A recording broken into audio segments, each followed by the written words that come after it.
এখানে পলিটিক্স নিয়ে কোনো বৈঠক করতে আমি আসিনি।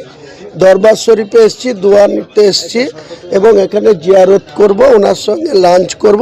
বসিরহাট দরবার শরীফে ভরতপুরের বিধায়ক হুমায়ুন কবির কংগ্রেস নেতা পীরজাদা খোবাইব আমিনের সঙ্গে বৈঠক ঘিরে জল্পনা। উত্তর 24 পরগনা জেলার বসিরহাট দরবার শরীফে উপস্থিত হলেন ভরতপুরের বিতর্কিত বিধায়ক তথা জেইউপি প্রতিষ্ঠাতা হুমায়ুন কবির। শনিবার তিনি প্রথমে বসিরহাটের পীর আল্লামা রুহুল আমিন সাহেবের মাজারে জিয়ারত করেন। এরপর জাতীয় কংগ্রেসের নেতা পীরজাদা খোবাইব আমিনের সঙ্গে একান্ত বৈঠকে বসেন তিনি।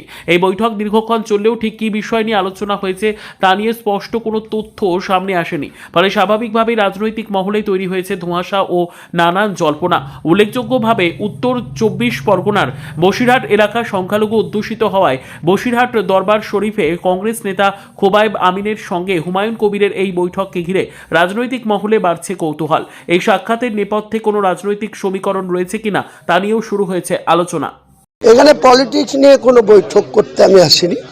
দরবার শরীফে এসেছি, দোয়া নিতে এসেছি এবং এখানে জিয়ারত করব, ওনার সঙ্গে লাঞ্চ করব। উনি আমাকে প্রায় 10 দিন আগে এখানে আমি বসিরহাটে আসবো এটা শুনে উনি আমাকে বলেছেন যে আমার বাড়ির আগে আপনার আসার কথা ছিল। উনি মুর্শিদাবাদে গেলেই আমার সঙ্গে যোগাযোগ হয়, যেখানেই থাকে তিনি জলসা করতে যান বা ব্যক্তিগত আর উনি আমাদের জামাইবাবুও ধরতে পারেন, কারণ আমাদের বেলডাঙ্গার জামাই। আমাদের বেলডাঙ্গা আমার বাড়ি থেকে 15 কিলোমিটার, তো ওখানে ওনার শ্বশুর বাড়ি, তো আমাদের জামাই বাবুও ধরতে পারেন। সেই সুবাদে আমাদের সাথে রিলেশন, তো সেই রিলেশনে আমি আসতে পারবো না। আমার আত্মীয়, আমার এত ঘনিষ্ঠ ব্যক্তি, তিনি কংগ্রেসের নেতা না কোন নেতা, আমি সেটা নিয়ে এখানে কোনো। বসিরহাট একেবারেই মুসলিম অধ্যুষিত এলাকা, এখানে কি আপনাদের জেইউপি কোনো প্রার্থী দেবেন? আমি গোটা পশ্চিম বাংলায় 294টা সিট আছে, তার মধ্যে 90টা সিট আছে 42 থেকে 82% মুসলমান মেজরিটি সিট। সমস্ত সিটে আমি প্রার্থী দেব আমার জেইউপি থেকে। 90টা মুসলিম প্রার্থী হবে।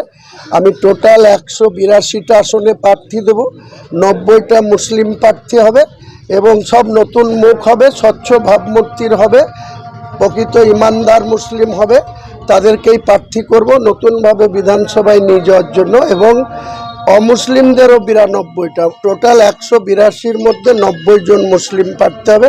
নিশ্চয়ই বসিরহাট তার বাইরে যাবে, থাকবে না। বসিরহাটে নওশাদ সিদ্দিকীর আইএসএফ এর যথেষ্ট প্রভাব রয়েছে, এখানে একেবারেই আজকে খোবাইব আমিনের সঙ্গে বৈঠক, কোনো কি রাজনৈতিক ইঙ্গিত পাওয়া যাচ্ছে?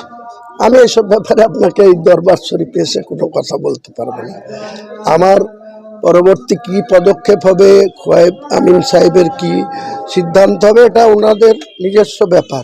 আমি কাউকে কোনো কিছু ব্যক্তিগত কোনো বিষয় নিয়ে তার মতামত থাকবে, আমি কাউকে প্রেসার করি না, কাউকে চাপ দিই না, কারোর সঙ্গে কোনো এইভাবে চলাফেরা করি না। আমি আহ্বান করতে পারি, আমার বক্তব্য বলতে পারি, সিদ্ধান্ত নেওয়ার মালিক ওনারা।